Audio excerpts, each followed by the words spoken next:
మీ మోకాల నొప్పులకు ఎటువంటి సర్జరీ లేకుండా ఎపియాన్ పెయిన్ క్లినిక్ అందిస్తున్న అత్యాధునిక చికిత్స. 21st అంటే శనివారం నాడు పగలు కేవలం 8 గంటలు మాత్రమే ఉంటుంది, కానీ రాత్రి 16 గంటలు ఉంటుంది అంటున్నారు. దీన్నే అయినాంతం అని అంటున్నారు. అలాగే సూర్యుడి నుంచి భూమి ఉత్తరార్ధగోళం చాలా దూరంగా జరగటం వల్ల ఈ సంఘటన ఏర్పడుతోంది. అందుకనే నైట్ చాలా పెద్దగా ఉంటుంది అంటున్నారు. అయితే నైట్ పెద్దగా ఉంటుంది అంటే ఎప్పుడు చీకటి అయిపోతుంది, ఎప్పుడు ఉదయం అవుతుంది, అంటే లైటింగ్ అనేది ఎంత టైం వరకు ఉంటుంది అనేది అందరిలో ఒక చిన్న ఆసక్తి రేపించే క్వశ్చన్గా ఉంది. సో ఈ విషయాలనే మనకి క్లియర్గా అసలు ఎందుకు ఇలా జరుగుతుంది, ఎప్పుడు జరుగుతుందా, ఇదే ఫస్ట్ టైమా, ఇంతకుముందు ఎన్నిసార్లు జరిగింది, ఇక ముందు జరుగుతుందా, ఇవన్నీ చెప్పేందుకు ప్రస్తుతం మనతో పాటు ఉన్నారు కెమిస్ట్రీ ప్రొఫెసర్ కోయ వెంకటేశ్వరరావు గారు. ఒక్కసారి ఆయనతో మాట్లాడదాం. సార్ నమస్తే అండి. నమస్తే మేడం. సార్ ఏంటి సార్ ఈ అయినాంతం ఏంటి? మొత్తం సోషల్ మీడియా కాదు, వాట్సాప్లు అన్నిట్లో ఇదే ఇదే ఇదే ఇదే ఇదే నడుస్తూ ఉంది. అంటే ఏంటి అసలు? ఒక విధంగా ఇది చెప్పాలి అంటే భూమి సూర్యుడి చుట్టూ తిరిగే విధానంలో నిరంతరం జరిగే మార్పుల వలన ఇలాంటి విషయాలు మనకు ఉత్పన్నం అవుతాయి. నిజానికి భూమి గనక టోటల్ స్పెరికల్గా ఉండి ఒకే తన అక్షం చుట్టే తిరుగుతూ ఉన్నట్లయితే ఈ సమస్య వచ్చేది కాదు. మనకు పర్మనెంట్గా డే అండ్ నైట్ సమానంగా ఉండే. కానీ ఈ భూమి సూర్యుడి చుట్టూ తిరిగే ఆర్బిట్ చూసినట్లయితే ఎప్పుడూ కూడా స్పెరికల్గా భూమి ఉండదు. పైన కింద పోల్స్ దగ్గర కొంత నొక్కబడి ఎలాంగేట్ అయి ఉంటుంది. ఇది తిరిగే ఆర్బిట్ కూడా సర్క్యులర్గా లేకుండా ఎలిప్టికల్గా ఉంటుంది. ఎలిప్టికల్ అంటే ఎలాంగేటెడ్ సర్కిల్, అంటే ఈ షేప్ లో కోడిగుడ్డు ఆకారం, ఓకే ఓకే ఓవల్ లాగా ఆ విధంగా తిరగటం మూలాన ఏమవుతుంది అంటే భూమి ఎప్పుడు కూడా తన చుట్టూ తాను తిరుగుతూ మళ్ళీ సూర్యుడి చుట్టూ తిరుగుతున్నప్పుడు సూర్యుడికి ఒకే దూరంలో ఉండదు. కొన్ని సమయాల్లో దగ్గరకు వస్తుంది, కొన్ని సమయాల్లో దూరంగా వెళుతుంది. ఎలిప్టికల్ ఆర్బిట్ అనేది ఆ విషయాన్ని మనకు తెలియజేస్తుంది. ఎందుకంటే ఎలిప్స్కి 2 సెంటర్లు ఉంటాయి, వేరే సర్కిల్కి ఒకే సెంటర్ ఉంటుంది. ఇప్పుడు కూడా కాన్స్టెంట్గా దాని లెంగ్త్ ఆ రేడియస్ పర్మనెంట్గా ఉంటుంది. ఓకే, ఇక్కడ అట్లా కాకుండా దూరాలు మారుతూ ఉంటాయి. కాబట్టి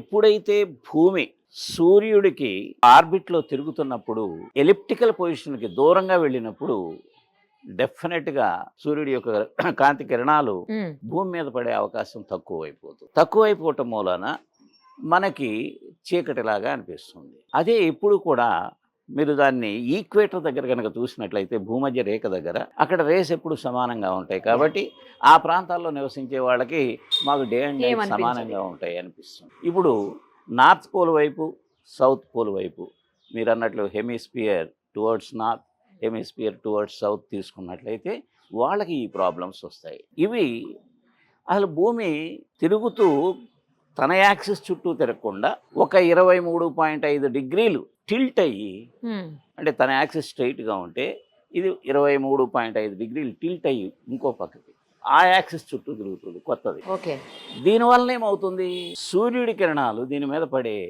విధానంలో చాలా మార్పు వస్తుంది. ఒక దగ్గర చాలా ఎక్కువగా పడుతుంది, ఒక దగ్గర చాలా తక్కువగా పడతాయి. దీని మూలాన మనము సూర్యకిరణాలను బట్టే డే అండ్ నైట్ నిర్ణయిస్తాం. కాబట్టి తక్కువ కిరణాలు పడే దగ్గర డే టైము తక్కువ ఉంటుందని, ఎక్కువ కిరణాలు పడే దగ్గర డే టైం ఎక్కువ ఉంటుంది అనుకుంటాం. ఇక్కడ మనకి ఒక 4 ఈ భూమి సూర్యుడికి చెందినటువంటి పాయింట్లు గుర్తుండాలి. ఈక్వినాక్స్లు అంటే 2, ఈ ఇప్పుడు మనకు వచ్చినటువంటి ఇది ఒక డే, తర్వాత ఇలాంటి డేనే మనకి డిసెంబర్లో వస్తుంది. డిసెంబర్ ఇదే, డిసెంబర్ అంటే ఇంకొకటి జూన్లో వస్తుంది. అంటే ఏడాదికి 2 సార్లు ఇలా జరుగుతుంది. అయితే ఏడాదికి 2 సార్లు జరుగుతుంది. ఒకసారేమో సదరన్ రీజియన్ వాళ్ళకి తేడా వస్తుంది, ఓకే, సదరన్ గ్లోబ్లో ఉండే వాళ్ళకి ఈసారి నార్థరన్, అట్లా జరుగుతుంది అనమాట. ఈ విధంగా మార్పులు వస్తాయి. అది జూన్ 21, 22లో జరిగితే ఇది డిసెంబర్ 21 నుంచి 23 మధ్యలో, ఈసారి ఇది 21న వస్తుంది అనే విషయాన్ని నిర్ధారణ చేశారు. ఓకే, ఈ టిల్టింగ్ కూడా భూమి ఎందుకు ఉంటుంది అంటే దీనికి ఒక థియరీ చెప్పారు. అది ఇప్పటి వరకు కూడా కరెక్టా కాదా అనేది 100% నిర్ణయించకపోయినా యాజ్ ఆన్ టుడే దాన్నే నమ్ముతున్నారు. ఏమిటంటే ఈ భూమి ఏర్పడేటప్పుడే భూమి లాంటి ఇంకో గ్రహం, అది మార్స్ సైజులో ఉంటుంది, మార్స్ గ్రహం సైజులో వచ్చి దీన్ని ఢీకొనటం మూలాన 2 కలిసి ఆ ప్రెషర్కి మెల్ట్ అయిపోయి కొత్తగా భూమి, చంద్రుడు ఈ 2 ఏర్పడినాయని దాని పేరు థియా అన్నారు, ఆ గ్రహం పేరు. ఆ థియా గ్రహం ఢీకొనడం వల్లనే భూమి తన ఆర్బిట్లో డైరెక్ట్గా తన యాక్సిస్ చుట్టూ తిరగకుండా కొంచెం టిల్ట్ అయింది అనేది ఒక థియరీ. అది ఇంకా ఎస్టాబ్లిష్ కాలేదు, దానికి రుజువు కావాలి.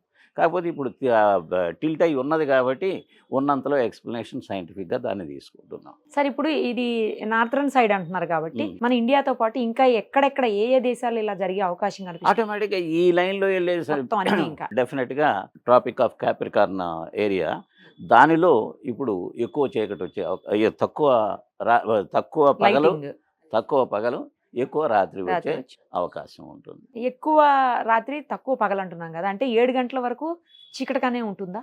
సాయంత్రం 3 నుంచి 4 నుంచి చీకటి అయిపోతుందా? అంత పెద్ద మార్పులేమి కనిపించవు మేడం. మరి వీళ్ళు చెప్పినట్లుగా 8 గంటలు ఇది 16 గంటలు అది అవన్నీ జరగదు.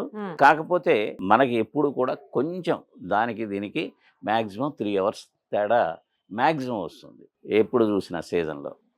అందుకే అమెరికాలో కొన్ని చోట్ల ఏం చేస్తారు అంటే, ఇప్పుడు for example north east area ఉందనుకోండి, ఎవ్రీ ఇయర్లో ఒకసారి టైం మారుస్తారు, ఒక 2 hours చేంజ్ చేస్తారు. అంటే మళ్ళీ ఇలాంటి మార్పుల కోసమే, సో దట్ కంట్రీ అంతా కూడా ఒకే టైము మెయింటైన్ అవుతాయి. ఇప్పుడు ఎప్పుడైతే ఇది December 21 వచ్చిందో అప్పుడు భూమి ఏమవుతుందంటే తన టిల్టింగ్ ఆకారంలో ఉండటం మూలాన ఎలిప్టికల్ పాత్లో కూడా సూర్యుడికి దూరంగా వెళ్ళిపోతుంది. దూరంగా వెళ్ళిపోవటం మూలాన రేసు చాలా తక్కువ పడి త్వరగా చీకటి వచ్చినట్లు అనిపిస్తుంది. అందుకే దీనిని మనము ప్రత్యేకంగా చూస్తాము, డే తక్కువ నైట్ ఎక్కువ. ఇలాంటి పరిస్థితి సమ్మర్లో వచ్చినప్పుడు, ఇది జూన్లో వచ్చినప్పుడు, అప్పుడు దానికి రివర్స్ ఆపోజిట్ వాళ్ళకి జరుగుతుంది. అదేలే సార్, అర్థమైంది. ఇప్పుడు నైట్ ఎక్కువసేపు ఉంటుందంటే మంచిగా చక్కగా నిద్రపోవచ్చు అని చాలా మంది ఫీల్ అయిపోతున్నారు. కానీ మీరు చెప్తున్న దాని ప్రకారం చూస్తుంటే పెద్దగా ఏమి డిఫరెన్స్ రాదు. నేనేమనుకున్నానంటే 3-4 కల్లా చీకటి అయిపోతుందేమో అనుకున్నాను. నాకులాగా చాలా మంది అనుకుని ఉండొచ్చు, బట్ అలా కాదంటున్నారు కదా. 7 గంటల వరకు అంటే చీకటిగానే ఉంటుంది, ఇంకా లైటింగ్ రాదు, తెల్లవారదు అని అనుకున్నా నేను. అలా కూడా కాదు అయితే. సైంటిఫిక్ గా అట్లా ఉండే ప్రసక్తే లేదు మేడం. ఓకే, మనకి ఏమన్నా కొంచెం మార్పులు జరగాలి అంటే అది 40,000 50,000 సంవత్సరాలకి, అది కూడా అంత ఎక్స్ట్రాడినరీ మార్పులు అయితే రావు. కానీ టిల్టింగ్ ఉందో చూసారా, ఇప్పుడు ప్రస్తుతం 23.4 degrees టిల్ట్ అయి ఉంది తన ఒరిజినల్ యాక్సిస్కి. అది 22 degrees తగ్గే అవకాశం ఉంటుంది. ప్రతి 50 సంవత్సరాల్లో ఆ మార్పు చూస్తున్నారు. 50,000 సంవత్సరాల్లో, ఆ 50,000 సంవత్సరాల్లో ఈ టైముల్లో మార్పులు ఎక్కువ చీకటి, లేకపోతే కొన్ని చోట్ల ఎక్కువ ఎండ, ఇలా వచ్చే అవకాశం ఉంటుంది. నార్మల్ గానే శీతాకాలం కొంచెం మనకి నైట్, ఈ వింటర్ సీజన్ అంతా ఎక్కువ, అందుకే దీన్ని వింటర్ పరంగా చెప్తాం అనమాట. అదేమో సమ్మర్ పరంగా ఏది జూన్లో కరెక్ట్ గా సూర్యుడు ఫర్ ఎగ్జాంపుల్ మన కంట్రీ లాంటి దగ్గర ఈక్వేటర్ మీదే ఉంటాడు 2 రోజులు భూమధ్య రేఖ కొన్ని టయాల్లో. అప్పుడు 2 టయాలు ఆల్మోస్ట్ సమానంగా ఉంటాయి. అది మార్చిలో ఒకటి ఉంది, మార్చి 21, ఇంకోటి సెప్టెంబర్లో ఉంది. ఇలా కూడా ఉంటుంది అయితే, అట్లా కూడా ఉంటుంది. ఆ విధంగా కంటిన్యూస్ టైం చేంజ్ చేస్తూ ఉంటుంది. రైట్ సార్, క్లియర్గా క్లారిటీగా అసలు ఏం జరిగింది, ఏం జరగబోతోంది, అది తర్వాత దాని పరిణామాలు ఏంటి అనేది కూడా ఎక్స్ప్లెయిన్ చేశారు. Thank you sir, thank you so much. నమస్తే మేడం. సుమన్ టీవీలో మీ పర్సనల్ అండ్ బిజినెస్ ప్రమోషన్స్ కోసం కింది నెంబర్కి కాంటాక్ట్ చేయండి.